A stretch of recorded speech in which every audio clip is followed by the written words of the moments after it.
Welcome into LG Transparent Conversations, the traveling podcast series powered by LG Electronics USA that brings crucial conversations about student-athlete mental health directly to campuses and beyond. I'm Taylor Rooks, and today we are at the Men's College World Series in Omaha, Nebraska. And today's topic is changing the narrative, mental health as performance enhancement for a more optimistic outlook. And I'm thrilled to be joined today by our panelists, Dr. Brett Haskell, Jessica Gardner, and Luca Virgilio. Hello, friends. Welcome into LG Transparent Conversations, the traveling podcast series powered by LG Electronics USA that brings crucial conversations about student-athlete mental health directly to campuses and beyond. I'm Taylor Rooks, and I am so happy to be here for what I know will be another enlightening and important discussion. And today we are at the Men's College World Series in Omaha, Nebraska, and today's topic is changing the narrative, mental health as performance enhancement for a more optimistic outlook. This episode will challenge conventional perspectives by exploring how prioritizing mental health can serve as a powerful tool for enhancing athletic performance, shifting the narrative towards a more holistic approach to student-athlete well-being. And I am so thrilled to be joined today by our esteemed panelists. So joining us to discuss, we have Dr. Brett Haskell, the consulting team psychologist for the New York Yankees, the director of mental health and performance for the National Women's Soccer League, the principal owner of Momentum Labs, a certified mental performance consultant, and former director of sports psychology at the University of Nebraska. We've also got Jessica Gardner, University of Nebraska alum, D1 pole vaulter on the track and field team, a member of the Student Athlete Advisory Committee, and a member and advocate for student athlete welfare at N-Volved. And last but certainly not least, we've got Luca Virgilio, Director of Basketball Strategies for Nebraska Men's Basketball. I'm so excited to be here with you all and dive right in. I've spent this time learning a lot about each of you and know you offer such unique perspectives to this space. So I'd love to first just set the foundation of this conversation, which is that mental health is a performance enhancement tool. So my question for all of you is what that statement actually means to you. And I'll start with you. Can I get sciencey? Is that okay? We love sciencey. I'm like, how nerdy do I go? So when I think about the continuum of care for the mental health of student athletes, we think all the way from mental illness to optimization of sport performance. And that's really a brain continuum. I think we think about mental health in these squishy ways, but we're really talking about how your brain communicates with your body and how athletes use that to perform at a really high level and something really exceptional. From a neurobiological standpoint, your brain, it's really important to get your brain into certain states and to have certain neurochemical changes occur in order to perform at a really elite level and to get into kind of those optimal zones that we all talk about, like being in the zone or being in a flow state.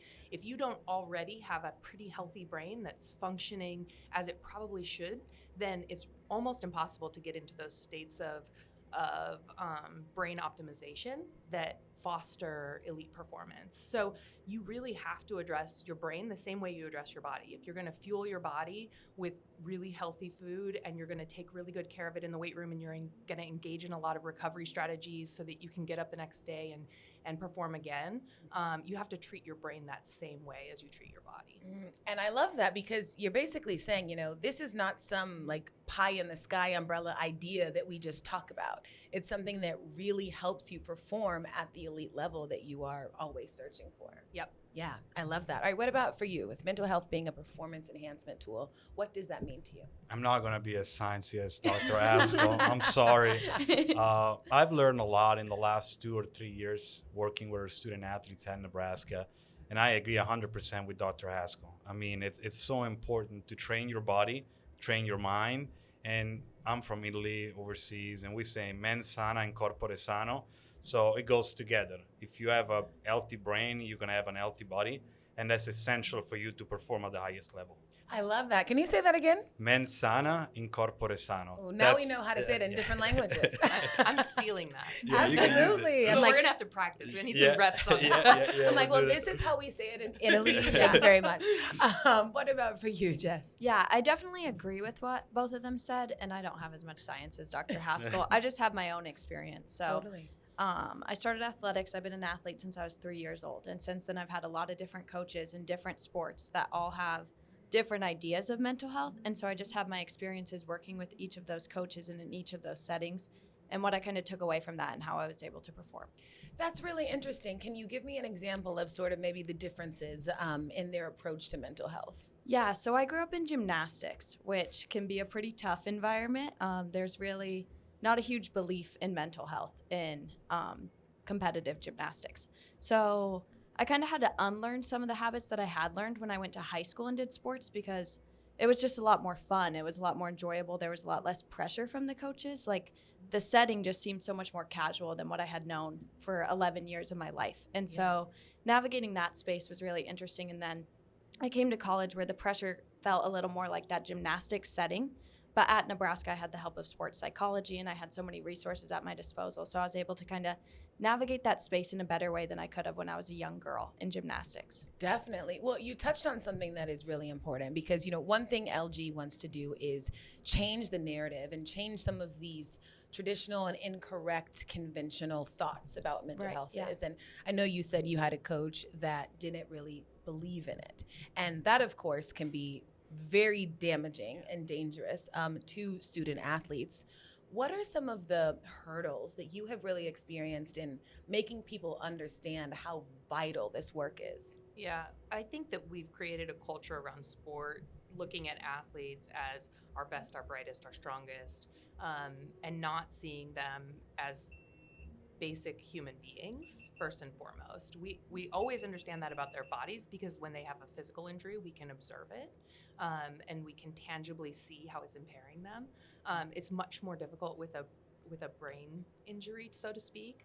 And mental health is really about brain health. And so I think helping our coaches understand that, and that's really what's clicked for a lot of the coaches I've worked with who were maybe resistant initially, is helping them see it as an organ that they can optimize just like they are optimizing muscles and they're optimizing tendons and they're optimizing all these other physical attributes. We can optimize the brain, but you have to take care of it.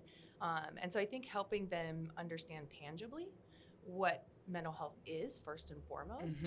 And then secondarily that if they take care of their athletes, they're probably going to get more out of them. They're going to be more resilient. They're going to be mentally tough. They're going to be able to push through difficult things and overcome stuff. And so really helping educate them on how it helps and how it promotes performance as opposed to seeing it as like a weakness and something's wrong with you. I also think connecting to their own mental health struggles, which they don't always know how to name, and helping them identify, oh, that actually is mental health that you're dealing with. When you feel stressed and overwhelmed and you lose your composure and your temper kind of gets out of whack a little bit, that's mental health. And you can be a better coach and optimize by taking care of that part of yourself too. Yeah, like all of these things have names. And when you identify them, then you can then work on them and become better with your mental health. And, going off that, of course, an element of mental health training is preparing you for very high pressure situations, which much of sports, it is high pressure situations. And Luca, you work very closely with student athletes.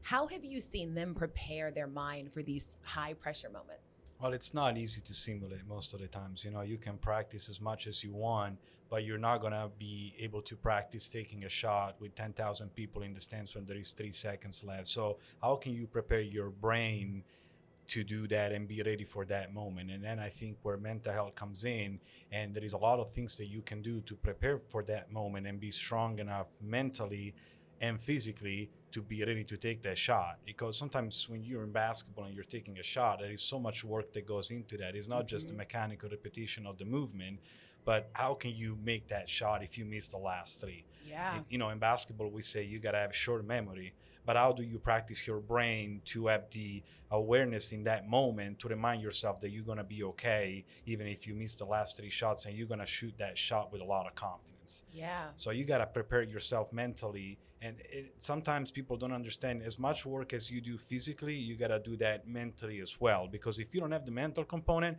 you can be ready physically, but you're not going to be up to the challenge when there is pressure.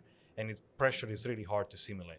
Yeah, no, that's such a great answer and so true. And it kind of speaks to what you were saying as well, that like these situations, you can be the best at them if you work on your brain and you work on your mentality. It's also really fascinating and amazing. You touch on it a little bit, clearly that, you know, within the program, you all have a focus on mental health. You said that being here helped you because you had a sports psychologist as well. I know you were actively doing that work. I would love to hear more about how you all work together here in Nebraska. Yeah, so I think that we have a really collaborative approach. We also have a dual focus, both on mental health and high performance training.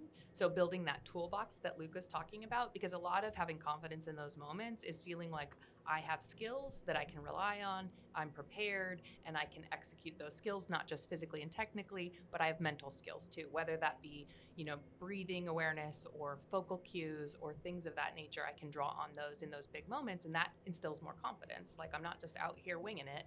Yeah. I got stuff to draw on. So we worked really collaboratively with our coaches, and we tried to embed our performance psychologists into teams, because for athletes, a lot of it is also about trust and comfort. And when the rest of their medical staff is around them all the time and they're at practice and they get to see them visibly interacting with each other, it builds a lot of trust. And so we wanted visibility of our performance psychologists around our student athletes, because it destigmatizes what a psychologist is. Yeah. Sounds like a big scary word at first. Yeah. It does. And a lot of times, like men's basketball, for example, they would require all the athletes to come in at least for one session, because also then they got to see that it's not often what you see on television or in the movies. It's really natural, conversational. We're building a relationship, and we're trying to work collaboratively together, the student athlete and the performance psychologist, to identify your goals and how do we get you there, and how do we give you the skills and tools to optimize in the ways you want to and have the most meaningful, satisfying college sport experience you can have. Yeah. But I think we collaborate with the coaches a lot. We build trust there, and so then they can refer to us when they need to. But also they'll bring us in and have us talk to the team, and then the team starts to get a better understanding of like what we have to offer, because it's hard to explain sometimes what building mental skills actually looks like. Totally. So when they give us space to stand in front of the team for 15 or 20 minutes and explain some of that, then often folks are like, oh, I could learn how to do that better. And she's pretty normal, I think. It's false, but and amazingly sciencey as well. Yeah. So I'll go spend 30 minutes with her and see what I get out of it. And so I think that's what we really tried to do at Nebraska, and acquiring enough bodies of providers that we actually had the time to go do those things. Definitely. I think that's what was really unique at Nebraska. So you have like a very lived experience with a lot of the things that we are touching on. I would love to hear if there was a specific moment that you realized that the work you were putting in was working. Oh, most definitely. Yeah. So I had 3 coaching changes throughout my collegiate career. We had a head coach change and we restaffed. And then my last year, we got a new coach as well. So my freshman, sophomore year went really well. I worked really well with the coach, and any coaching change at that point would have been really hard for me. And so our coach was let go, and we brought in a new coach, and I just kind of struggled to believe in myself the way that I once did and feel confident, because like she was saying, that trust is so important. Feeling comfortable with your coach is so important. And I had worked for so long to develop a good relationship with that previous coach, and it switched up on me, and I didn't really know how to handle it. And it became a thing where I just would feel anxiety as the season was approaching. I didn't feel prepared. I started questioning things, and that's kind of when I decided maybe I should meet with a sports psychologist. And so I went in there and we worked on different skills that I could practice to feel better about going into the season, and things that would make me more confident in myself going into the season. And it made me more successful because of that. So that's great. Do you mind sharing what some of the tips and tools were? Yeah, so things that we worked on, and she could probably speak on this better than I can, but there's a feel free to jump in anytime. There's a chart that they made, and it's like your excitement versus peak performance. So you want to reach this like perfect point of excitement that's right for you to maximize your performance. And if you're too far under it, if you're not aroused enough, then you'll underperform. But if you're too far past it, then you'll also underperform. So I was kind of getting to a point where I was like anticipating the season like months out. So I was way past the arousal point. I was doing way too much. And the Nebraska Sports Psychology Department actually provides all the athletes with the Calm app. Oh, And yes. so Mm-hmm. practicing different meditations, and we also did some visualization just of like me on meet day, like what I would go through, and I would listen to it. I actually made a voice recording of me going through it, and I'd close my eyes and visualize it and visualize myself making the bar. And I would do that before bed, and both those things were really helpful for me. That's amazing. I'm sure She it's crushed it. Yeah, I was gonna say, I'm sure it's really great for you to hear that It's from amazing. Jess. Yeah, It's amazing. I love that. And for you, Luca, I mean, just when you get to hear student athletes talk about the benefits of this, and you, of course, being an integral part of, you know, the athletics program here, how does it make you feel? Well, first of all, I think the first thing I want to say is we're very lucky in Nebraska because we have these resources. Not all the student athletes and athletes around the world have access to it. Mm-hmm. And we're giving them the information to make a decision. Do you need this or not? Because the first reaction that you're going to get 90% of the time, oh, I don't need that. Yeah. I'm not weak, and correct me if I'm wrong, but most of the times, especially for men's basketball, there is a little bit of resistance. Mm-hmm. But like she said, the way we approached it is we made an integral part of our staff. So Dr. Haskell was like an assistant coach. So she was introduced to the staff and the players the same way. And it was really important from the beginning. And you can see the results. She was talking about it. There is coaches that are not going to believe in it, probably old school coaches. The newest coaches, they probably believe in a little bit more because they can see the results. Yeah. And you see that in the NBA. There is players that are not performing at the highest level that they are open about it, their mental strength. And I think that helped a lot the younger generations to be a little bit more open about it.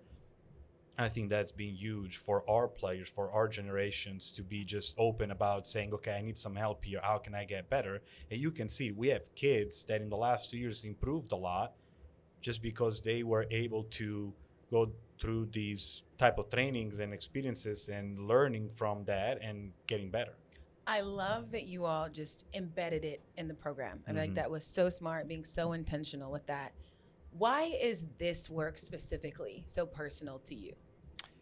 I think you can see the results, and you need to learn the story and the history of the student and the person behind the player for you to actually understand how you can help him. And at the end of the day, the majority of the men's basketball players at this level, they're trying to get to the NBA, okay? Just less than 1% is going to make it. So our goal is, yes, I'm going to give you the tools to get there, but how can I make you a better person? You know, because at the end of the day, you're doing college, you're going to play professional basketball at some level, but how can I make you a better person? And this is definitely one of the most important tools to know yourself better and to be a better person and a better player. Amazing. I absolutely agree. You know, Dr. Haskell, I listened to an interview that you did where you talked about the importance of living deeply, that people should live their lives in a deep way. And I thought it was really fascinating. She was talking about being present and being focused and just really being where your feet are. I would love for you to just tell me a little bit more about, I think it was the 4 levels of living deeply. That was a very old interview. I'm like, you have a much fresher take on my 4 principles than I do. I'll talk generically about what I mean by that, because it's definitely the underpinning of all the work that I do. As human beings, we're purpose-driven, and we want to create meaning in our lives. So if we can connect a sense of purpose and meaning to anything that we're doing, especially around relationships, because we're actually hardwired for connection as much as we're hardwired for food and water. And actually there's some really interesting research coming out right now about loneliness, and that it's probably the number one issue from a health ailment standpoint in our whole culture. Yeah, they're calling it an epidemic. It is. Yeah. Beyond, it's more detrimental to your health than smoking. And so I tell people a lot of the time we need food, we need water, we need sleep, and we need connection. And those are the principles of well-being. And I think that for humans, we need to create meaning in our lives, and we need to connect to a deeper sense of purpose around what we're doing. And so living deeply is about identifying what that purpose is for what you're doing right now, because it changes as we grow and we age and we go through different developmental periods, but finding a deeper connection to what you're doing right now, to what your sense of purpose is as a human being, and then building connections around that sense of purpose. And then you really start to put down roots that enable you to feel really anchored in the life you're living and feel like I'm selecting and I'm choosing this life. It's not happening to me, I'm choosing this life. Yeah. And so then really trying to be anchored in that life, right? We often, human brains are built for control and prediction. So we rewind and we review the past, and then we try to project that onto the future so that we can predict and control and try to live as long as possible. Yeah. And that's what brains are for. But the problem is we spend so much time in the mental time machine. Often we don't actually feel connected to the life we're living and that deeper sense of purpose. And so being present focused and being where your feet are is all about trying to live in the moment that you're in so that you don't lose time and you actually feel connected to the life you're creating. Yeah. Well, wow, first off, that resonates like really a lot with me. A lot of work that I was doing in therapy was, my therapist would say, sometimes you're living on autopilot. And that's, a simpler way to say what you are saying, which is that you really have to live your life in the moment and take time to even just think about how you're feeling. And that can be hard to do. Did anything she say resonates with either of you? Yeah. No, go ahead. You got it. You sure? Yeah. Well, we were all like, wow, yeah, she's really talking right now. she's great. Yeah. I went in all full therapist mode. What I want to say is when we look at our team, we always think about how can we build better chemistry, okay? And sometimes you feel like all these different human beings are on different islands. And this summer we took a trip to Spain. And one of our main goals was like, okay, we need to build team chemistry. We're going to have these guys together for 10 days. How can we do that? And, everybody has cell phones. Everybody spends too much time on their cell phones, adults included. Mm-hmm. So in talking with Coach Hoiberg, I said, I have an idea. When we do meals, we're going to collect all the cell phones, okay? Yeah. And so we were doing all these meals together. And when you were walking into the restaurant, I was waiting with a Ziploc with your name, and you had to put your cell phone in. Mm-hmm. The first 2 times they were all pissed.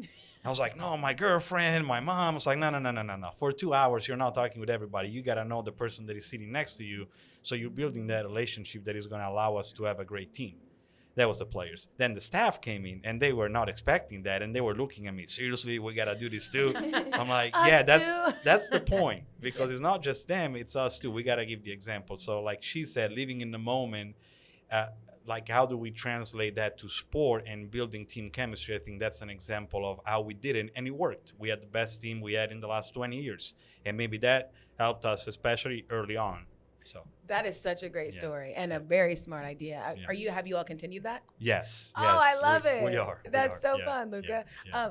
What did she say that resonated with you, Jess? Yeah, what really resonated with me was her talking about a sense of purpose. We're looking for meaning in everything. And I think that's something that was really helpful for me from meeting with sports psychology, is being able to feel like a well-rounded person outside of my purpose here is just to be an athlete and just to be perform. And I think that when you can recognize that and you feel like you are recognized for that, it's easier to go out and perform well. Mm-hmm. Because you can walk into meets with this, like, I'm just expected to perform. That's like really the only worth I'm bringing. That's what I have to do. And it can bring about a lot of anxiety and a lot of that like anticipation or like not being present in the moment. But when you feel like, no, I am a whole person, this is something that I do, but it's not who I am, you can perform so much better. Yeah, and it's really having just that holistic approach to athletes, seeing you as full people, not someone who is just here to perform a task, someone who is just here to win, but someone who's here to live and have feelings and enjoy life. Yeah. So I love that you were able to really understand that at the time. So, okay, we've talked about taking the phones away. We've talked about connection. And to me, I think this means it's time to talk social media. Dr. Haskell, let me know what relationship exists between social media habits and mental health. Yeah, so there's lots of science to support that the more time spent on social media, the more detrimental it is to your mental health. Creates more anxiety, higher rates of depression, correlated directly with time spent on social media. There's actually a lot of good things about social media. For sure. In terms of like staying connected with people that you care about, especially in a global society where we get separated from our loved ones and people that matter to us, keeping people up to date on our lives. There's a lot of positives. And you also have access to information that you otherwise wouldn't. I love my Twitter account for following lots of interesting scientists and people who are doing cool work that I learn from, and then I can use that in my work. But we do know that it creates our brains are built to care what other people think. It's built for social approval, and there's actually something called social evaluative threat. And our brains are hardwired to kind of look at how we're being evaluated by others and try to make ourselves as appealing as possible to everyone else. Yeah. It's been wired to do that for thousands and thousands of years because of the things that our ancestors needed, and being in a group was really survival. Important to survival. So if you got kicked out of the group, it was a big problem. Yeah. So we were constantly kind of looking at how we were being evaluated by others. The problem is we had an audience that was pretty small at that point. And what's happened with social media is we have expanded the audience in ways that our brains actually can't really comprehend. But we care so much about so many other people. So one of the things I talk to athletes a lot about is really defining the audience they want to give their energy to. So who is the audience that matters to you? And let's just focus on how they feel about you. And hopefully that's tied to who you are as a human being, not who you are as a performer exclusively. Yeah. But let's really narrow the scope of your audience, because when we have that whole social media audience, it kind of breaks our brain because it's not built to be able to deal with that amount of social evaluation. Yeah. Someone once said to me, who are you when they're not clapping? And I think that what social media creates is like someone's always clapping. And so you're always trying to really be that person. You, of course, are very active on social media. You create really great content. Thank you. How have you balanced that entire act? Yeah. So it's a lot. It's kind of a two-edged sword because on one end, like I was saying, it's a place for me to show people what I'm up to and who I am outside of athletics. I can be a well-rounded individual, and people can follow me not because I'm a pole vaulter, but because of my interests and hobbies and all sorts of different things. So the NIL space provides a platform for athletes to show who they are outside of their sport, which I think can be really great.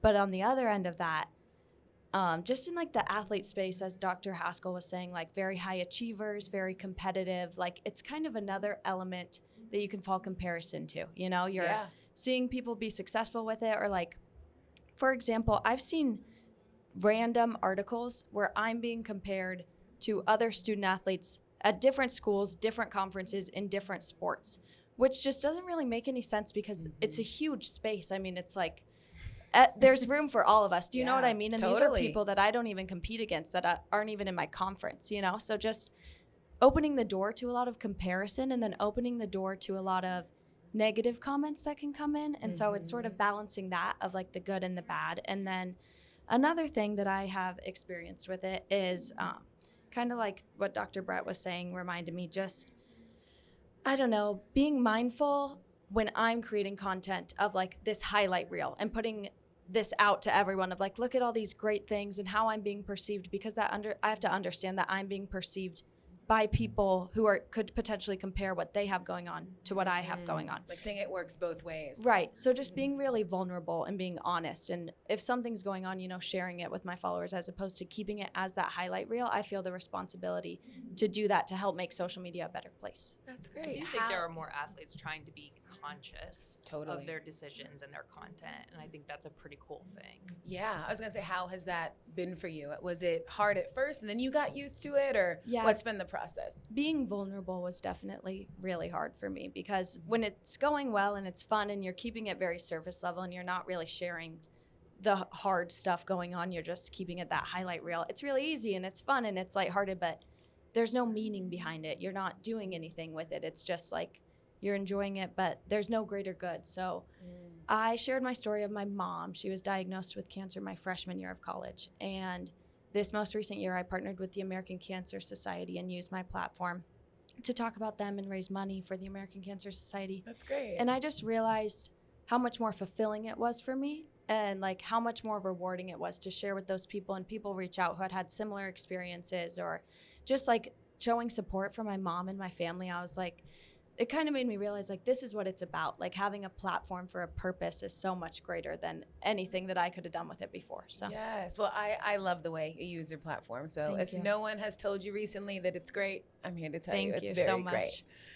You know, one of my favorite parts about LG is their major focus on optimism. So I would love to hear how you all infuse optimism into your social media feeds. I'll start with you, Luca.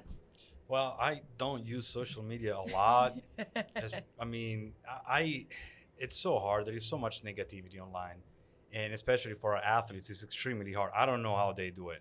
I would have never been able to do what they do at the level that they do it. When I was 18, thinking about the type of pressure that they have, performing at the highest level, and then you go online and you read crazy comments, they just forget that you're a human being and that you're 18, 19 with a lot of stuff going on. I think there is definitely a need for more optimism. I don't know where to find it sometimes because it's hard.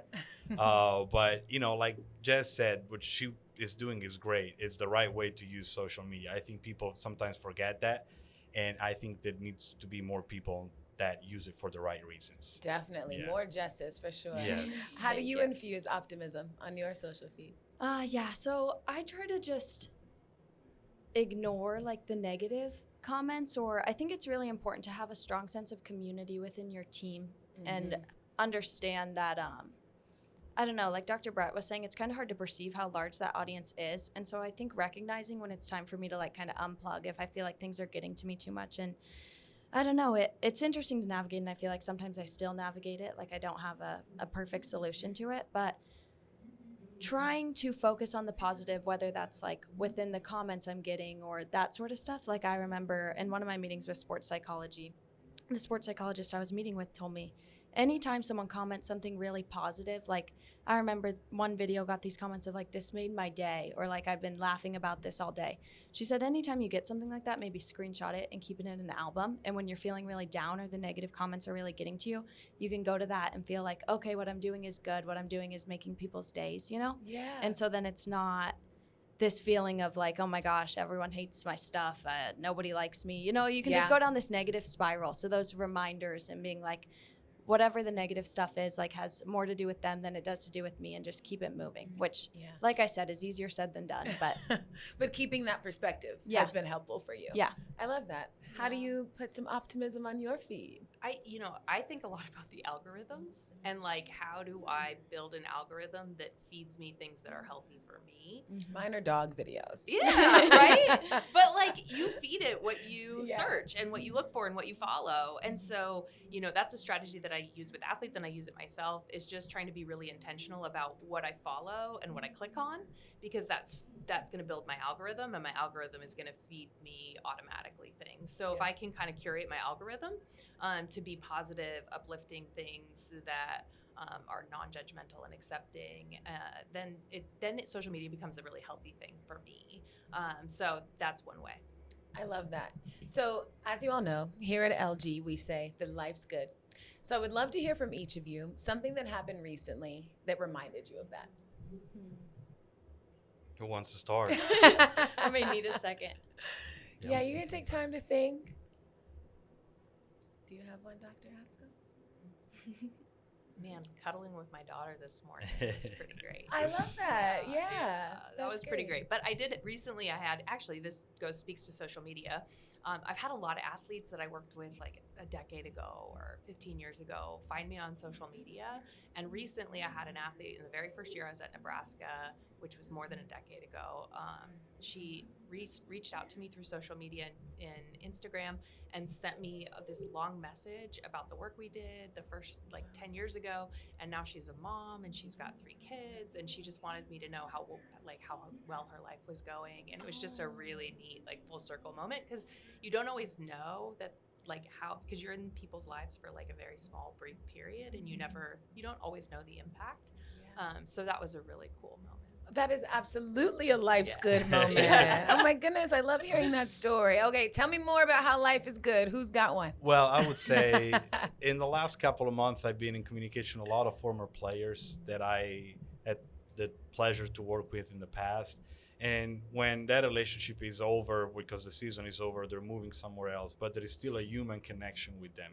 I think that's just great. Totally. When you get a phone call from a player that you coached 2 years ago and he's somewhere else in the world just because he wants to connect, and you still have that relationship, that makes you feel good that, like we were saying earlier, you're doing something that goes beyond just coach basketball, and I think that's one example that I can give you. That's great. Knowing your impact and what you've been able to do. Amazing. What about you? I think I have 2 life is good moments. Oh, we're all in. Maybe about 3 or 4 weeks ago, we had the Big Ten Athletic Conference, and I placed 6th there. And then I found out that same week that I was up for the Athlete Advocate of the Year award at the NIL we Summit. love And so it was that. just a really exciting week where it felt like the work I had been putting in on social media was coming full circle and being recognized, as well as finding that success on the track. So it just made for a really exciting week. Yeah, congratulations. Thank you That's, so much. That's really, really great. And I did want to ask you a bit about N-Volved.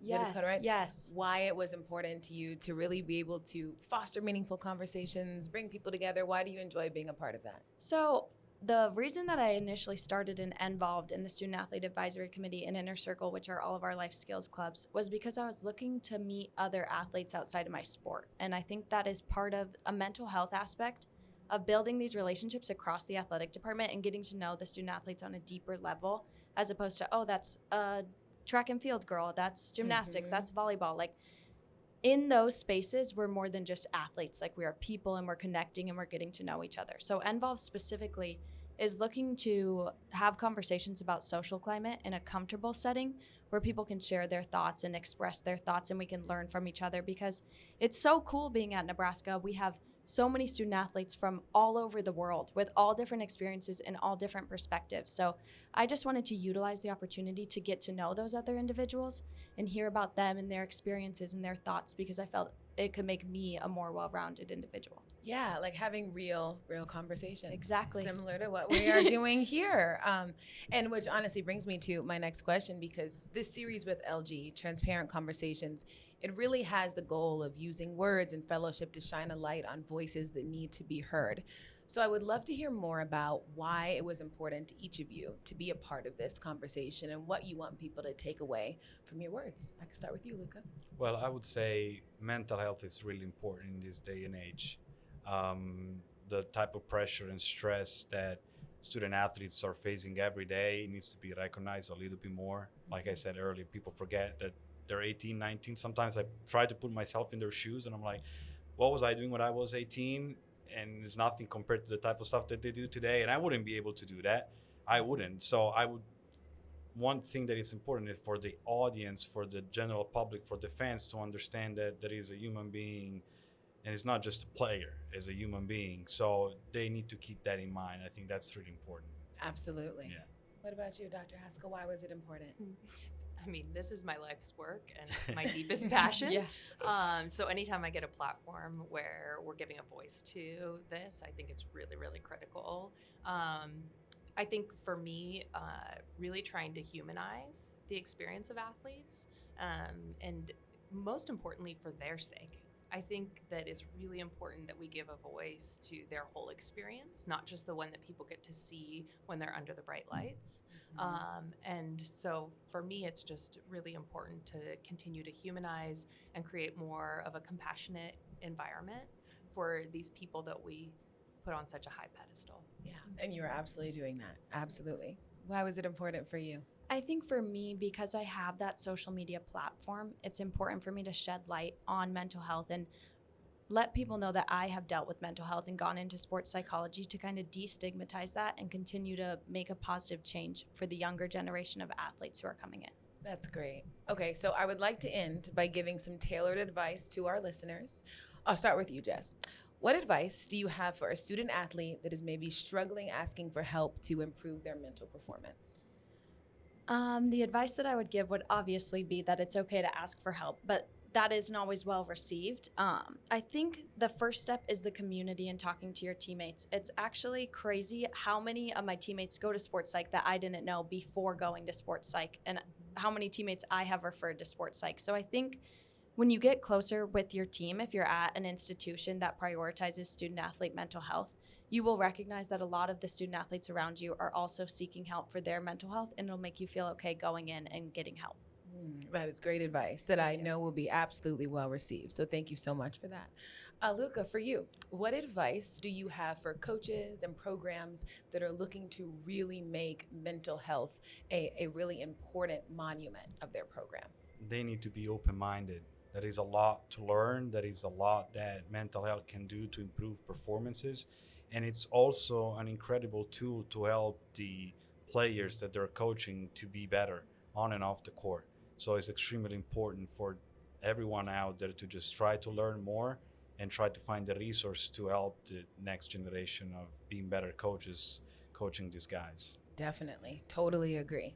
All right. And for you, Dr. Haskell, you have worked with athletes at the collegiate level for over a decade and now with professional athletes. What advice do you have to athletes, coaches, institutions about changing the narrative of mental health? Yeah, I think it's really about understanding that whole continuum, and that just because we're talking about mental health and prioritizing your mental health doesn't always mean we're talking about mental illness. That's part of the continuum, but we have to really open up the way we look at it, and that we're taking care of people proactively and preventatively as well as reactively when there's an injury. But really thinking about it as this is your brain, which is orchestrating all of the other things that we want these athletes to do. So maybe if we make their brains a priority and their hearts a priority and their souls a priority, A, it's just the right thing to do, but B, it's probably going to improve the culture and climate of our organization and then the human beings that are coming from our organization. I love that. And I mean it when I say this has been so deeply enlightening to me. I've enjoyed hearing about the way you use your platform, what you want people to feel like when they look at your content, using it for good. I really enjoyed hearing how you helped the team bond, and also just that it has been deeply important work to you to make sure that players feel seen. I think that's so important and amazing. And of course, all the things, oh my goodness, learning how to be present, to live deeply, how we all really want connection. It has been a really, really great time. And I feel very grateful I got to be a part of this conversation. I am honored that you all were here, and life's good. Thank you so much. Thank you. Thank you. Thank you so much for joining us on this episode of LG Transparent Conversations. For more episodes and to catch up on Season 1 and Season 2, check out LG Transparent Conversations on Spotify, Apple Podcasts, or at lg.com/US/transparent-conversations.